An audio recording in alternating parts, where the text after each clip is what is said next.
After what the Kremlin framed as Putin's final warning to the West, Donald Trump is now shifting America's attention back to Europe. Facing war fatigue, budget strains, and multiple global crises, Trump signals that the US cannot afford another major war. Washington now talks of emptying key European bases in less than a year, betting that a rapid drawdown could help avoid a full-scale confrontation with Russia. As the US speeds up what looks like a slow-motion exit from NATO responsibilities, European allies are quietly boosting their own militaries. Poland is now shopping for another $2 billion worth of military vehicles, just days after US War Secretary Pete Hegseth's blunt on-air rant. For too long, polite pleas from our European allies to spend more on their own defense fell on deaf ears. They are finally playing catch-up. The United States now plans to speed up the process of pulling troops out of Europe, even as Russian threats mount and the security environment across the continent grows more volatile. According to a German newspaper, Washington is preparing to present its detailed withdrawal plans to NATO allies in June, setting the stage for tense behind-closed-doors talks. The Pentagon, however, has offered no immediate public comment on the report, neither confirming nor denying the accelerated timeline. Earlier announcements spoke of pulling around 5,000 US troops out of Germany on a schedule that was initially expected to stretch over roughly a year. The new German report does not spell out exactly how much faster the withdrawal will be, nor which bases or locations could be hit hardest by the cuts.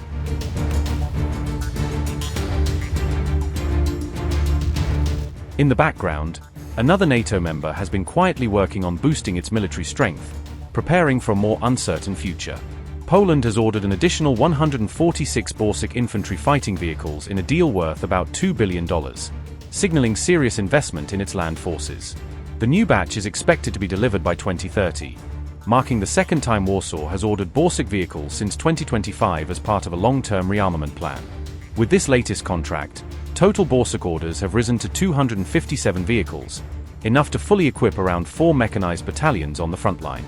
The Borsuk is the first modern tracked infantry fighting vehicle of Polish design, and it is set to replace aging Soviet-era BMP-1s still lingering in the Army's inventory. Each vehicle can carry a crew of 3+6 paratroopers, and it comes with amphibious capabilities that allow it to cross rivers and water obstacles. The Borsuk mounts a remotely controlled turret packed with an automatic cannon and anti-tank missiles, giving Polish troops serious firepower on the move. Since Russia launched its war on Ukraine, Poland has sharply boosted defense spending, emerging as one of NATO's most aggressive military modernizers. At the same time, speaking in Singapore, the US War Secretary publicly implored NATO allies to pump even more money into their militaries, warning that they can no longer depend on America to carry the load. It's not a future based on wishful thinking or utopian idealism, but a future that will be defined by our collective efforts to safeguard and secure our most vital national interests.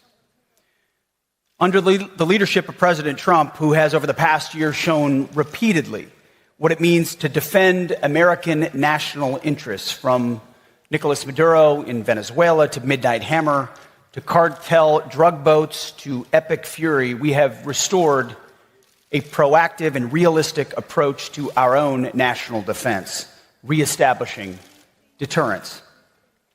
Now, when I was in the United States Army as a young lieutenant, the motto of my first rifle platoon was, "Those who long for peace must prepare for war." It's a simple truth that makes as much sense tactically as it does strategically. But today I want to lay out what this return to realism means for the most consequential region in the world, the Pacific. And as the 2026 U.S. National Defense Strategy makes clear, we are charting a new course for our alliances and partnerships, one that is grounded in the realities of power and interests. It is a course that will leave America stronger, our allies and partners more capable, and the Pacific region more stable and secure. The foundation of this new approach is moving away from a model of dependency and toward one of true partnership, embracing a perspective that our partners in Asia have understood for decades. Now, perhaps because of distance, or perhaps because of the hard-learned lessons of history, the default Asian lens on America has been clearer and far more pragmatic than in other regions.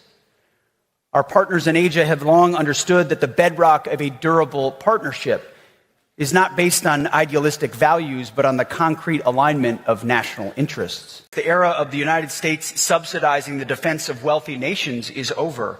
We need partners, not protectorates. Alliances only work when they are true partnerships. It is a two-way street. You don't have a strong alliance unless everyone has skin in the game. No freeloading. History is not over. We don't need more conferences. We need more combat power.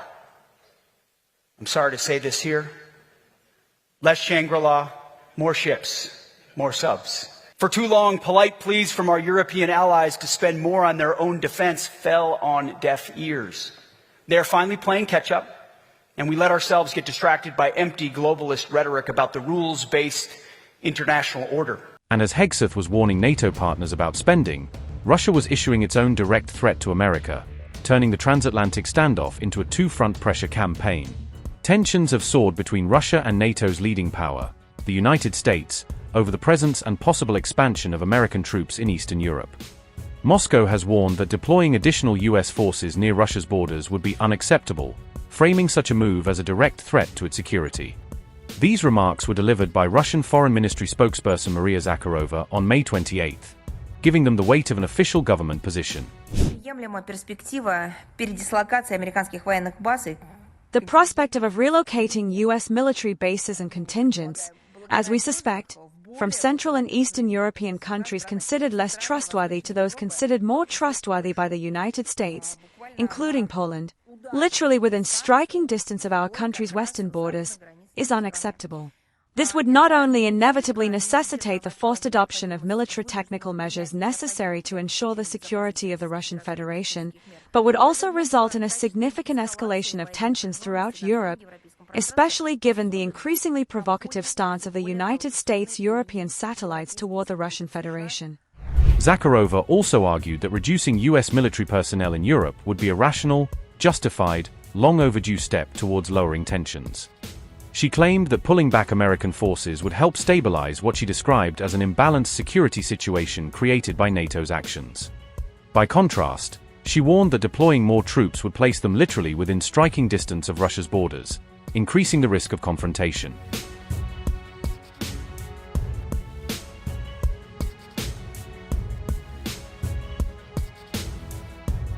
Roughly 80,000 US soldiers are currently deployed across Europe, with around 10,000 stationed in Poland alone as part of NATO's forward posture. Poland shares a border with Russia's heavily militarized Kaliningrad exclave, making any troop buildup there especially sensitive. Russia's latest warning coincided with Trump unveiling plans to send an extra 5,000 American troops to Poland, a move Moscow sees as directly provocative. Despite political infighting, NATO has been steadily ramping up its defenses, preparing for the possibility of a Russian attack somewhere along the alliance's eastern flank. A Danish intelligence report in 2025 warned that Russia could be in a position to attack parts of Europe within the next 5 years, further fueling alarm. However, Vladimir Putin has repeatedly insisted that Moscow has no intention of striking NATO, unless Russia itself is attacked first. Russian officials have long accused the West of reckless militarization, arguing that NATO is pushing forces and weapons too close to their borders. They often cite NATO's eastward expansion, right up to Russia's near abroad, as one of the underlying causes of the war in Ukraine.